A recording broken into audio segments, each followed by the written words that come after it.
एक समय कबीर साहब सुबह के समय गंगा घाट पर चले गए।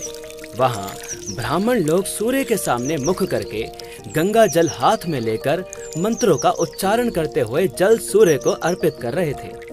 कबीर साहब जी उन ब्राह्मणों को ये सब करते देख रहे थे।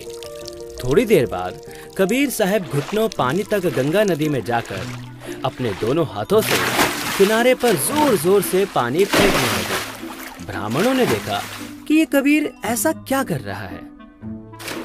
उन्होंने कबीर साहब जी से पूछा, हे कबीर, तू ये क्या कर रहा है? हे ब्राह्मण, मैंने आपसे नहीं पूछा कि आप क्या कर रहे थे, तो फिर आप मुझसे क्यों पूछ रहे हो कि मैं क्या कर रहा हूं?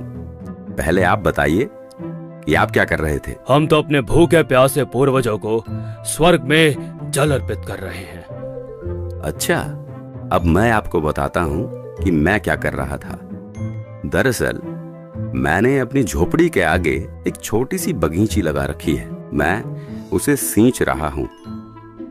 अरे भाई, तुम्हारी झोपड़ी तो यहाँ से काफी दूर है, उसे ये पानी कैसे मिलेगा? हे ब्राह्मण, एक बात बताओ, जब लाखों मील दूर स्वर्ग में ये जल अर्पित हो सकता है, आपके पूर्वजों को ये जल प्राप्त हो सकता है, तो 2 मील दूर जाने में इस जल को भला क्या परेशानी होगी? तो दर्शकों, इस प्रकार कबीर साहिब जी का ये सटीक तर्क सुनकर काशी के पंडित जी समझ गए कि हमारी ये क्रियाएं व्यर्थ हैं। कबीर साहिब जी ने उन्हें यहाँ ये भी समझाया कि आप एक ओर तो कह रहे हैं कि आपके पितर स्वर्ग में हैं, दूसरी ओर कह रहे हैं उनको पीने का पानी नहीं मिल रहा, उनको सूर्य को अर्घ देकर जल पार्सल करते हैं। यदि स्वर्ग में पीने के पानी का ही अभाव है तो उसे स्वर्ग नहीं कह सकते, वह तो रेगिस्तान होगा।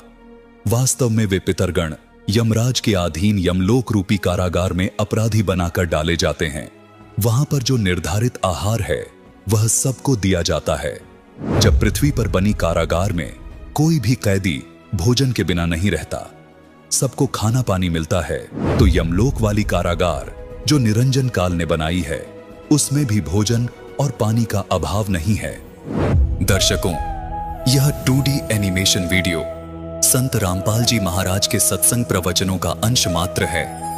संपूर्ण आध्यात्मिक ज्ञान प्राप्त करने के लिए अवश्य सुनिए संत रामपाल जी महाराज के मंगल प्रवचन।